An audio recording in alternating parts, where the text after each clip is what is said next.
Good morning. Would members of the Planning and Growth Management Committee please report to Committee Room 1 for quorum?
Good morning. Would members of the Planning and Growth Management Committee please report to Committee Room 1 for quorum?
Members of the Planning and Growth Management Committee, please report to Committee Room 1 for quorum.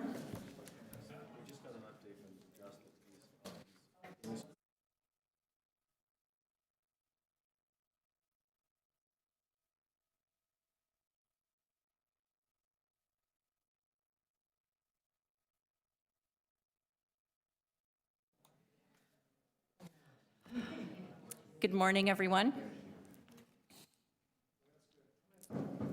I'm going to be carrying out a roll call to see who is present.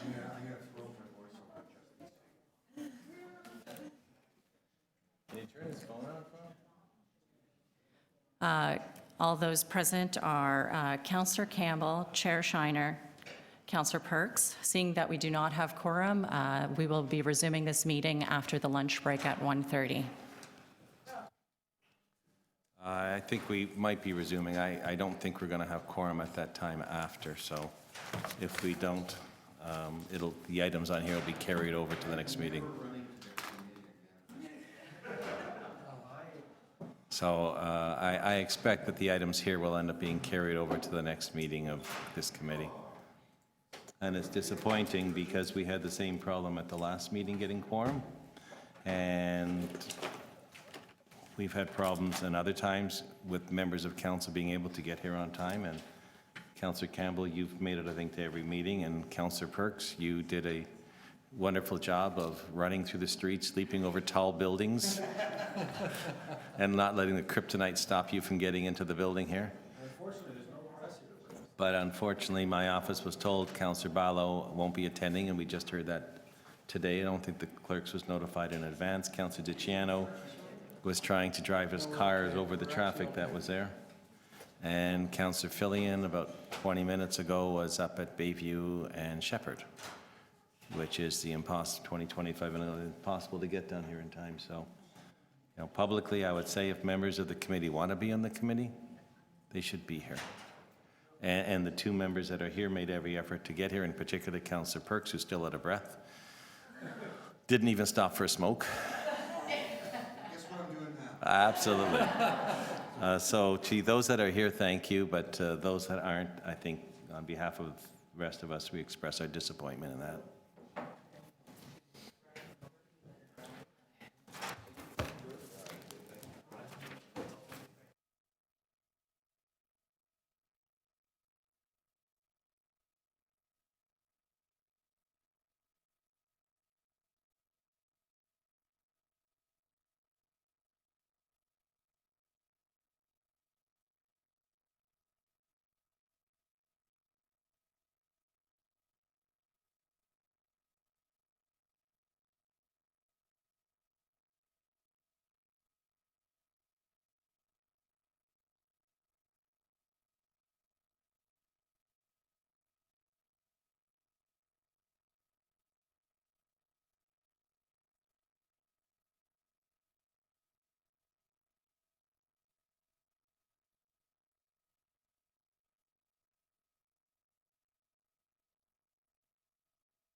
Good afternoon. Would members of the Planning and Growth Management Committee please report to Committee Room 1?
Good afternoon. Would members of the Planning and Growth Management Committee please report to Committee Room 1 for quorum?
So if I do nothing for 3 minutes, we're adjourned again, is that it?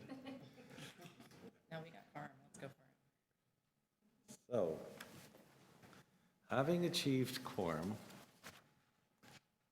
welcome to meeting 20 of the Planning and Growth Management Committee. For those of you in the room, and it's such a big crowd here today, the screen at the back of the room provides real-time updates concerning where we are in the agenda and what's coming up next. We have 2 items. You can follow the agenda and debate on your computer, tablet, or smartphone at www.toronto.ca/council. The agenda, are there any declarations of interest under the Municipal Conflict of Interest Act? Seeing none. Confirmation of the minutes. Councillor Campbell. Moving the minutes. All those in favor? Any opposed? That's carried. Speakers. We have speakers on the first item and a speaker on the second item. So they are both held. Members of council, I have in the committee, I have an additional item in regards to the prioritizing of scheduling of OMB cases related to City of Toronto, which I'd like to introduce and have you read, and hopefully you will adopt the recommendations. It's intended to try to get the board to address us more now that we have a local appeals body, and I'll speak to it after. A motion to introduce, which I'll move. All those in favor? Opposed? That's carried. Thank you. Let's go to our first item. Technical amendments to bylaw 569-2013, Thomas Woodhall and Danielle Chin from Build.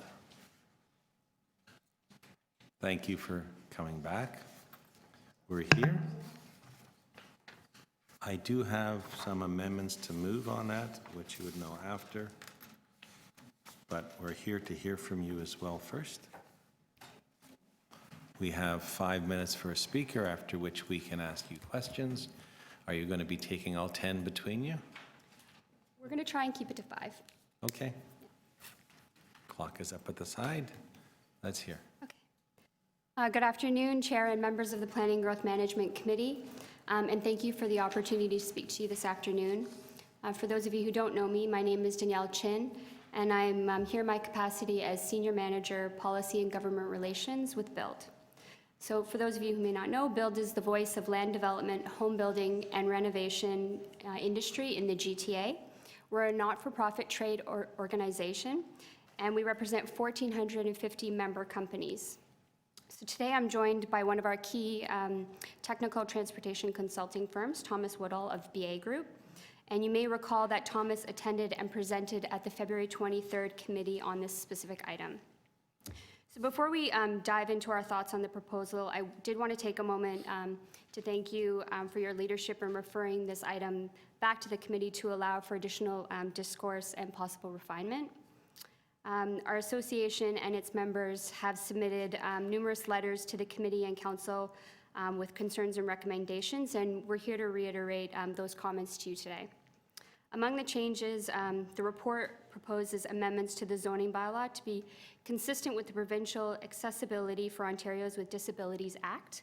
And while we commend staff for undertaking this initiative, we do know that some of our members felt that the proposed changes do not necessarily bring the bylaw into better conformity.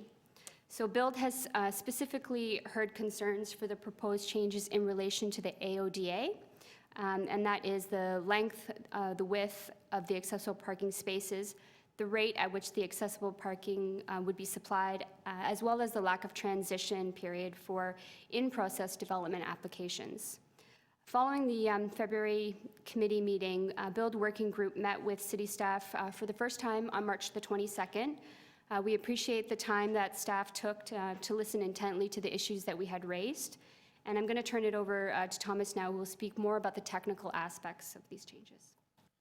Thank you, Danielle. Among the changes in this amendment, staff have proposed to increase the dimensions for accessible parking spaces. However, the proposed changes to length and width are not consistent with the AODA. Most notably, the length of an accessible parking space is proposed to increase from 5.6 to 5.9 meters, while regular parking spaces would remain the same at 5.6 meters in length. This is very problematic from a functional design and space utilization perspective because it can shift the alignment of drive aisles in planned parking garages with constraints.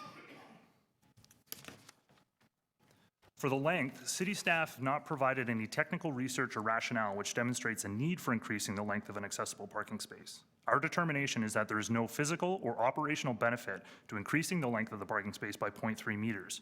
In their deputation to City of Toronto Council, IBI Group, another transportation consulting firm which works with Build, provided similar advice. The width of an accessible parking space is also proposed to be modified so that it is 3.4 meters wide with an adjacent aisle of 1.5. The AODA standards make use of two accessible parking stall sizes, which are applied 50-50, and conservatively recognize that most vehicles making use of accessible parking spaces are not vans with side-loading ramps, but rather typical passenger car vehicles that do not require additional width. This is also problematic from a functional design and space utilization perspective because multiple accessible parking spaces can no longer be accommodated by typical column grids. This will result in less efficient and more expensive parking garages, which will see costs passed along to the consumer through higher rents and prices. City staff have not provided any technical research or rationale which demonstrates the need for adopting a different parking width standard than that recommended by the AODA. The parking supply rate has also been modified such as that it is inconsistent with the AODA. Our determination is that the modified formula results in a significant difference in the required number of accessible spaces for large parking supplies as compared to the AODA. Again, city staff have not provided any technical research or rationale which demonstrates a need for adopting a different supply standard than that recommended by the AODA. I'll now turn it back to Danielle to discuss the impacts of a transition period. Thanks, Thomas. So Build has heard very loud and clear from numerous members that without the certainty of transition, existing development projects that would have to apply these new dimensions would result in a flurry of new minor variance applications where possible, or require complete redesign of parking garages. Therefore, on behalf of the Build Toronto chapter members, we're going to recommend the following: that transition be included in the proposed changes to maintain service delivery timelines for approval and avoid reworking of development plans that have already undergone significant review. And that the committee direct for a consistent parking stall length, width, and supply ratio by applying a 5.6 length for accessible and regular parking stalls, 2 accessible parking space sizes, and an accessible parking supply ratio. So these changes are in conformity with the OADA standards per the city's originally stated objective. At our March 22nd meeting, staff did support the recommendations for length and transition, and we appreciate that, and we hope that this committee is also supportive of these refinements. Thank you for your time this afternoon, and we're happy to take any questions that you may have. Thank you. Are there questions? Councillor Campbell. All right, this is on the length. You said that on the width that staff is recommending 5.9 meters instead of the AODA standard of 5.6. Is that correct? If I could be more specific, the AODA actually doesn't speak to the length of a parking space, accessible parking stall. Oh, it was the length, yeah. Yeah, the AODA is agnostic to the length applied. It allows municipalities to use whatever length they have for their standard parking stalls, and they often go in conjunction with the size of the drive aisle. So in Mississauga, for example, they have shorter spaces but wider drive aisles. So the amount of space sort of end to end is the same, and the AODA sort of accommodates that by not speaking to length. The introduction of the 5.9 rule would actually make Toronto the only jurisdiction that's updated their bylaw to reflect the AODA to include a length standard. So other municipalities do not have a length standard? Correct. It's unspoken. Correct. The typical length as applies in the general bylaw to a regular parking space would also apply to an accessible space. And then you said the width is 3.4 meters. Correct. What was it previous to this? So in the That's about, that's what, about 12 feet? yeah, a little less, yeah. The AODA speaks to 2 sizes of spaces. So what they say is you can have and it's on figure, the second figure here. Type A spaces are 3.4 meters in width, and Type B spaces are 2.4 meters. Type A's are generally for someone who needs to side load a wheelchair out of a vehicle, and type B is for someone with a mobility issue who needs to be close to the door but doesn't have necessarily a wheelchair or an assistive device. And the AODA allows you to split a supply. If you need 10, you do 5 type A and 5 type B. What the city's proposal, staff's proposal so far includes only 3.4 meter wide spaces. So it's assuming that all spaces need to accommodate the larger vehicles. So that means you've got fewer spaces in total? Is that, Same number of spaces, just more wider spaces. The challenge well, if we've, you're in a parking garage and you have more wider spaces, you have fewer spaces. That's true. correct, Right. for a given footprint, correct. So how will this affect existing buildings? Is this grandfathered, or would existing buildings have to modify their parking? No, it would, the way it was written was that applications in process would have to, which is the transitioning clause that Danielle spoke to, but existing buildings would not have to modify unless they underwent rezoning or some other sort of So procedure. this is the second time this has been here. Correct, It's fascinating business, I have to tell you. And you had a meeting in March. correct. And so you met with staff, and did staff make changes since that consultation? Were changes made? So the staff report was already in queue to go to council. So we had a conversation with staff at that time. The way that, like, I guess the process unfolded, this was sort of our opportunity to hopefully make some refinements through this. But there were no changes made subsequent to the meeting with staff in March? No, and at that time, staff couldn't make Got it. changes. Okay, all right, thank you. Thank you. I'm going to ask the clerk, I have a motion that was drafted for me by city staff. Can you put it up on the screen? And I'll give you folks a chance to read it for a minute. My question is, and my colleagues, does this then address the concern about the length of space and a transition period?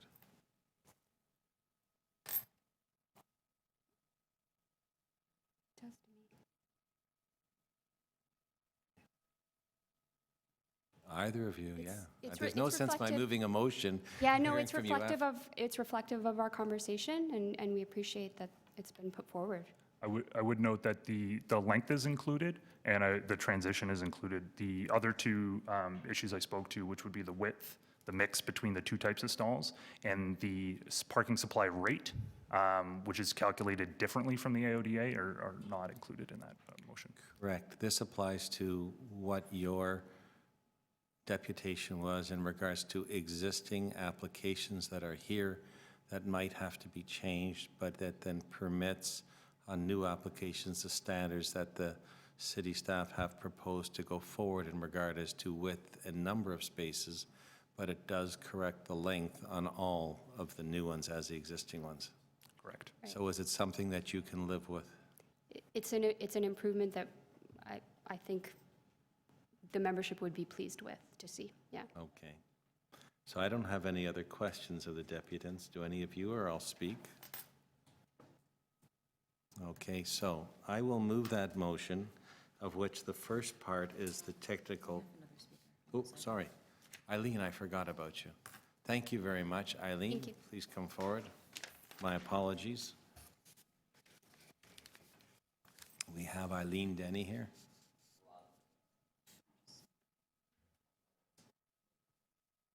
Eileen, you've been here before, so you know you have your 5 minutes. We're here to listen to you. Please speak about the item that's in front of us. My name is Eileen Denny, and I'm the president of Teddington Park Residents Association. I'm here to speak to the technical amendments to the zoning bylaw. And we've been involved in the zoning bylaw since our first public record letter was placed in April 2009, when Norm Kelly was the chair. And I want to emphasize the fact that these technical amendments, although they're called technical, they may not be, and you have to analyze that. And what makes these technical amendments difficult is that many of them are coming through with the exceptions or the permissions.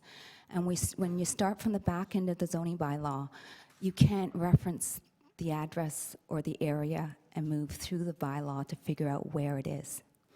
And I draw your attention to one of the paragraphs in the report, which it says that the preparation of the 569-2013 required the interpretation of zoning boundaries and the regulations that are associated with them, and on an ongoing basis as mapping errors in zoning boundaries or application of zoning regulations are identified, the city is committed to rectifying these matters. They're identifying problems with the system in identifying boundaries. And I really have a problem with that because of the fact that you need the maps in order for the zoning bylaw to work. And I also want to highlight the fact that from 2003 to 2013, the city has spent a total of more than $12 million on this project. That's up to 2013. So you've got about 4 years of staff time. That could bring that total to $15 million, of which I've said I have, and I come full circle, I'm in the same spot as I was in 2009. And I go back to my letter.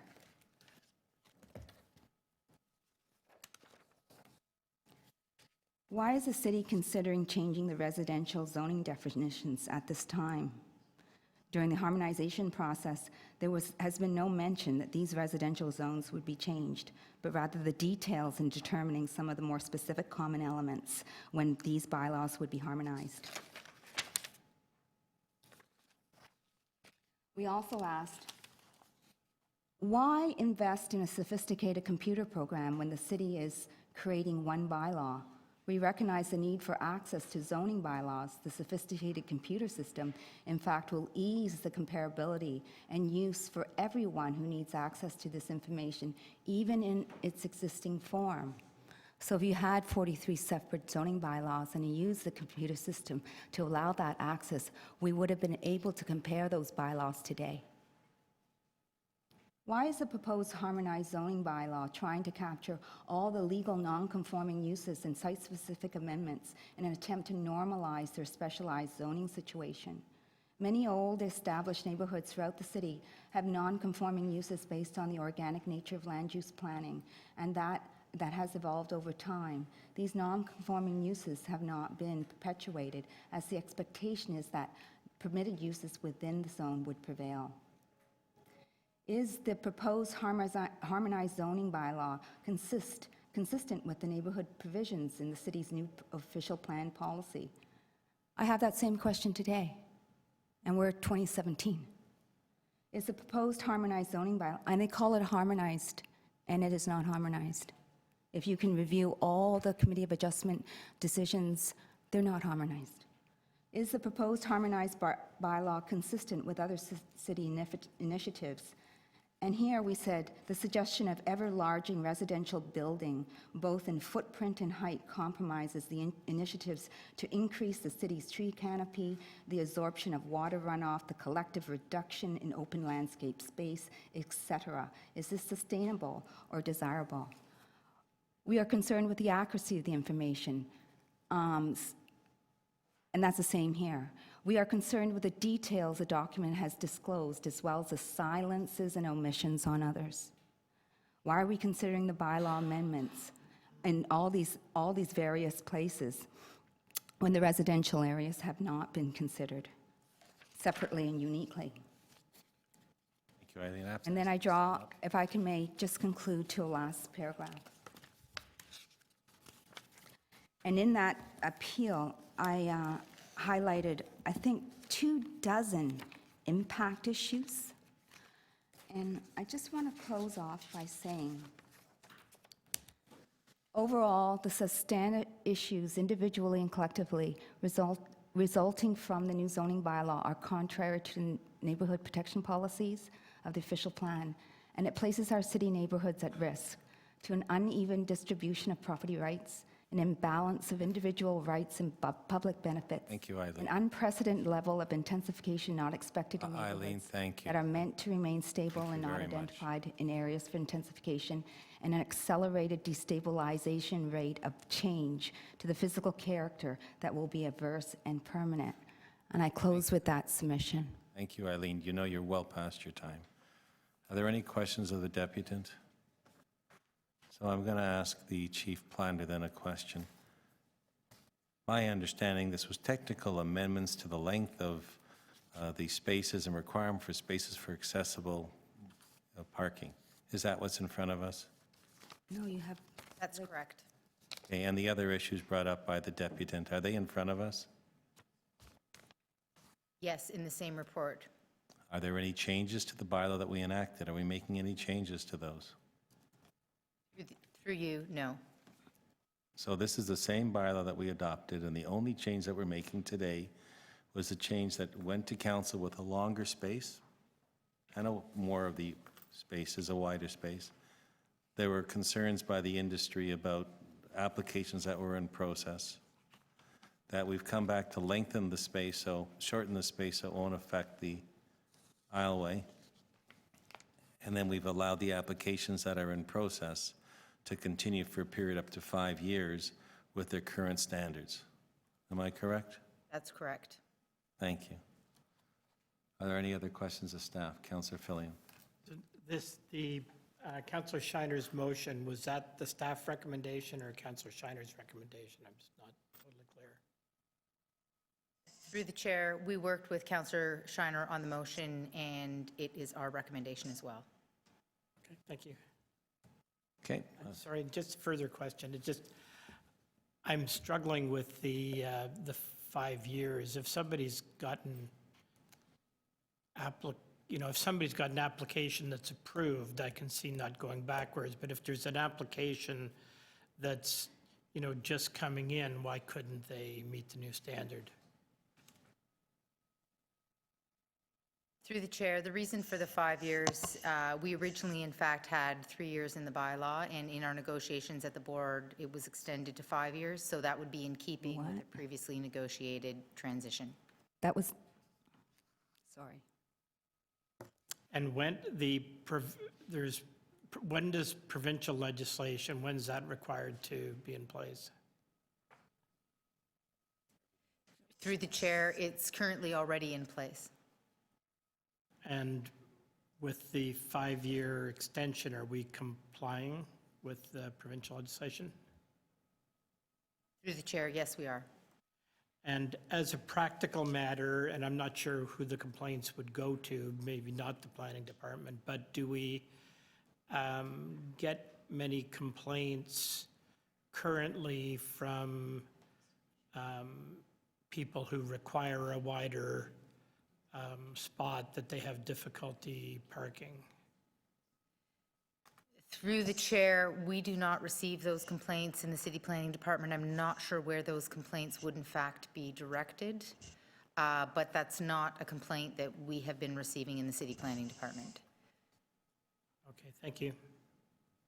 Councillor Campbell, did you have questions? Okay. So I'll speak to it. I'm moving my amendment that allows for the shorter spaces. It puts the standards that were in place for the width and the number of spaces to come into new applications, not existing applications. There's a phase-in period. And the second part of the motion was intended to have the chief planner report back to us if there are changes in the parking standards in buildings that are in place, because the request on behalf of the industry was, don't make me change my standards because I can't fit them into existing buildings because I've made this application. If they are going to come back and say, now I want to reduce the parking standards, then they might have been able to fit the new standards into the application. And I'd like to know about that because we are acquiescing to the requests of the industry based on the fact that they've done applications that are this way and trying to work with everybody. But if they come back and they're supposed to have 200 spaces and they want to go to 160 spaces, and we were looking for wider spaces for accessible units, then I would be accessible parking and a higher standard of accessible parking spaces, I would look for that standard to come back into play. So it's a fair playing field on both sides.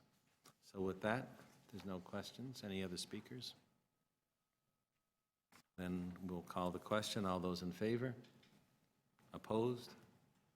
Carried. Adopt the item as amended. All those in favor? Opposed? Carried.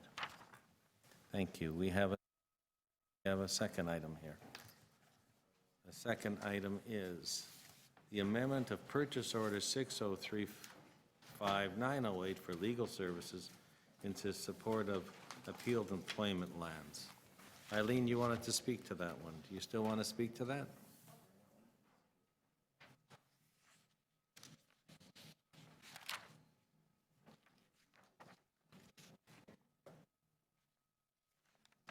So, you're welcome to speak to the item. The item is that we are going to extend a contract, or suggesting that we extend a contract. So if you're going to speak, please speak to our suggestion that we extend this contract.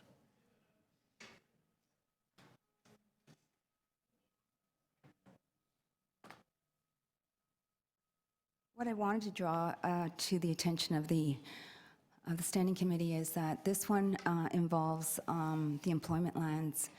And at the time when this was passed, the growth numbers came in. And I attended the open house, and I only had one. This isn't about the open houses, Eileen. No, I'm actually giving you the background, Mr. I Shiner. appreciate that. This is about I do have 5 extending minutes. a contract. You have 5 minutes to speak to the item. I'm giving you the background as to why that item is important.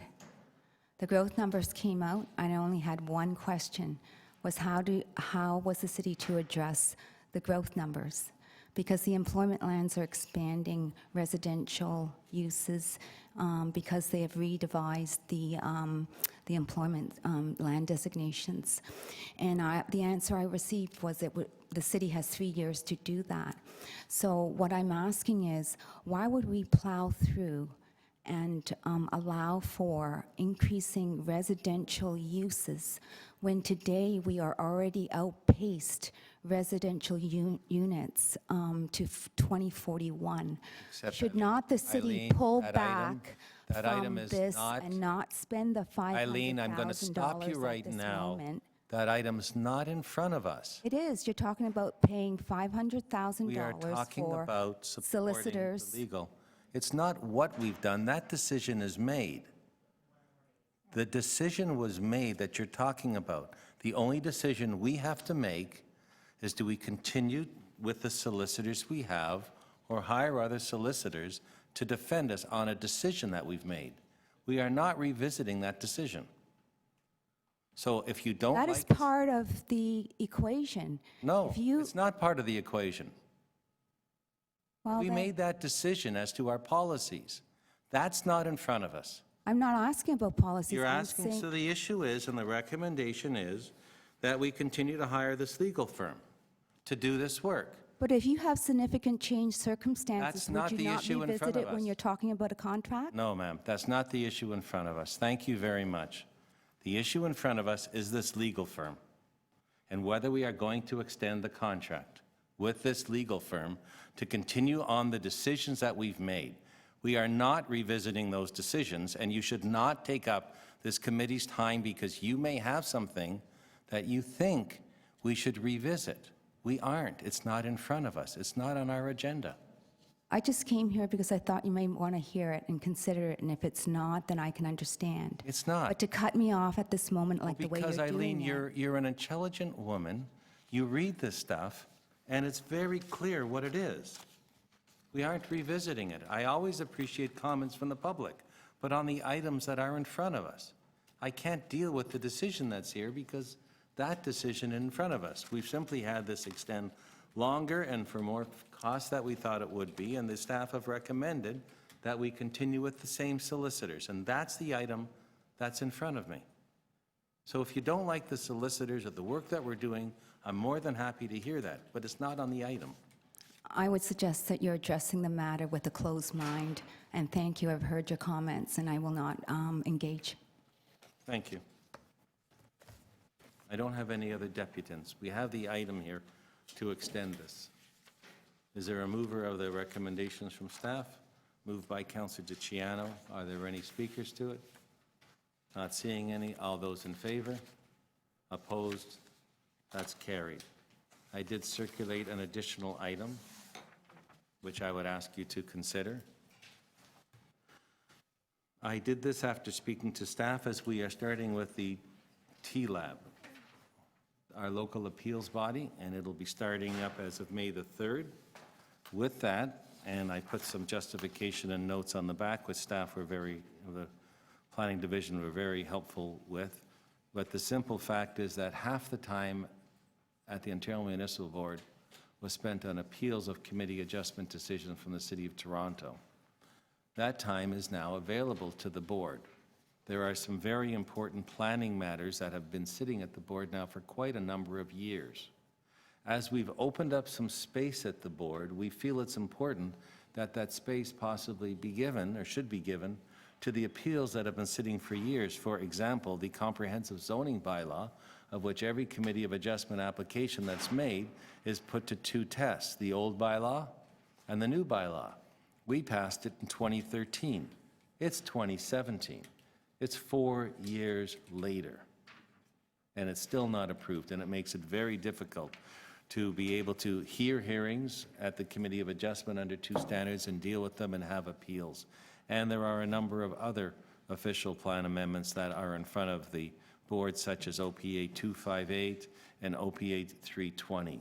So with that being brought to my attention, we are really asking that the board give its mind to giving that space to us, because we're concerned that that board may give the time to new applications and new appeals that are brought in front of it, and speed up the process of the board having hearings on development applications within the city, which may actually make it more advantageous for people that are not working through the process with us on development applications, say, I'm going to appeal to the board because I can get in there even faster. Well, the intent of the local appeals body, I don't think on behalf of council, was to make it so developers can get through the board process faster. However, if that time opened up after all the existing appeals are done with, that may be a consideration that happens. Right now, we really need the attention put back onto the numerous appeals that have had of our official plan policies that are making it extremely difficult to manage development, because we adopt new policies and they're appealed and they aren't decided upon. So the intent of the motion is to request the Ontario Municipal Board to prioritize the scheduling of OMB cases related to the adoption of the City of Toronto's legal and planning policy foundation documents, such as municipally initiated official plan amendments and comprehensive zoning bylaws, to advance the resolution of these outstanding matters. And we also ask, and City Council forward this item to the Minister of Municipal Affairs and the Attorney General. So if you're all supportive of that, I am moving that motion. Yes. The answer, when we send something to the Ontario Municipal Board, who are we sending it to? Sure.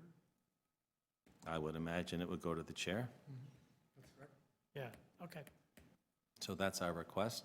And then I expect that our staff will try to follow up with this once it goes through council to express the same fact and see if we can get earlier dates on hearings. I would be looking for a legal division to do that and to come back to us and see if we've been able to get the time within the schedule that got opened up to deal with the City of Toronto matters, instead of having that that are currently there, instead of going to new appeals and new applications where they get new appeals where they're sped up. Any other questions of myself or staff? Not seeing any. The motion is placed. All those in favor? Any opposed? Not seeing any. That's carried unanimously. A motion to adjourn, moved by Councillor DiCiano. All those in favor?